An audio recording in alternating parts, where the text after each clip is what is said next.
Dear Lord, the Real Housewives of Sydney has come back from the grave. Now, the Real Housewives franchise, is international. They did a Real Housewives of Melbourne, and it was great. It was really great. I watched it with the gays. We made an event out of it. We made a day out of it every week. It was great, and it went on for a few seasons. Then, of course, Sydney had to copy Melbourne because that's all they do is follow our footsteps because we're the better city.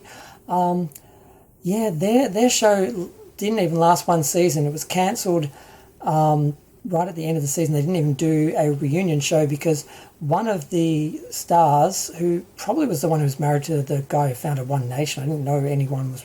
I didn't know a lot about them. I watched it once and didn't pay much attention to it. I didn't exactly read articles or it was awful. It was the Melbourne people had some real personality, some real chemistry, and might have even actually known each other.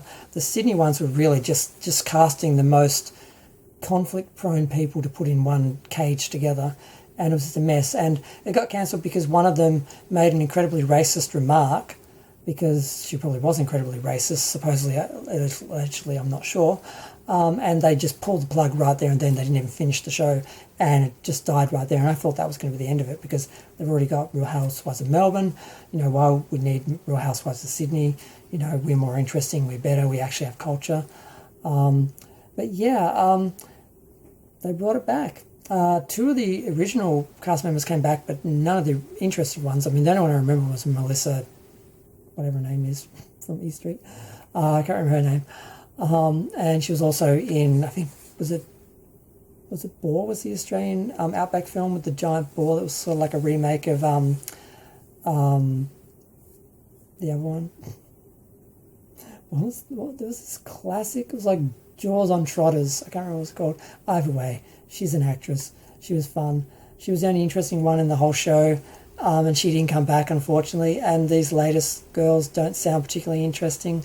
They claim there's just that right mix of, delusional people and, down-to-earth people who are going to clash and create some conflict and some potential reality in this reality TV. But I'm not watching it. I don't know if, please, why would I've seen Real Housewives of Melbourne. I've already seen them try once with Sydney. It was bland and cringe and offensive with the racism at the end. I don't know. It's being done by, I think, Binge. I don't know if I'll ever watch it. I don't know. I guess I feel like I have to watch it just so I can criticise it. But it's hard enough watching the Real Housewives from America, which, when you realise these people really don't know each other, they really don't have any chemistry. A lot of them are just casting, and sometimes the casting doesn't work. I think the spell's broken on some level with the Real Housewives. I think the franchise as a whole isn't doing as well. I haven't been paying much attention to it. Last thing I heard, they were struggling until they sort of, stumbled across some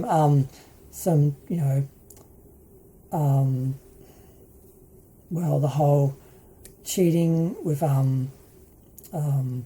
God, I've totally forgetting all the names. I'm totally drawing a blank.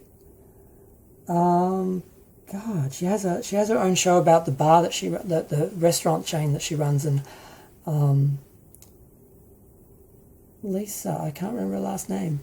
Either way, she had her show. One of the guys cheated on one of the girls. There was a huge drama. Everyone got sucked into it, and then there was the housewife from Beverly Hills who her lawyer husband was stealing from, orphans and burn victims, and she was just hideous because she didn't care. She was just using the money to create the illusion of her actually being a performer and having a pop star career, which she never had. She just paid people basically to perform, and just her husband would pay for her. It's not like people would actually pay because she made money for them, because people actually wanted to watch her show or watch her act, or because she sold singles. Her husband just financed her complete vanity career. Well, her life fell apart, and so that was sort of interesting to watch. So a few things sort of happened that might have pulled the franchise out of the fire and out of the ratings sort of sinkhole that it seemed to be in, but I haven't been paying attention to actually see where that went. So, but all I know is we don't need a Real Housewives of Sydney, and I can't imagine it's going to be any good. But hopefully we won't have the horrible sort of racist turn that ended the first one before I even finished the first season. But we'll see. I'm sure I'll hear about it if it does. But I'm going to go for free to share. Yep. God, I can't talk and I can't think. It's too late. It's 2 a.m. I should have stopped. But I just saw this. I'm like, oh no, really? I just had to comment. But I'm going to go. Bye. Vanderpump, Lisa Vanderpump. Vanderpump Rules. How could I forget that name? I just totally blanked out. Yes, I love her.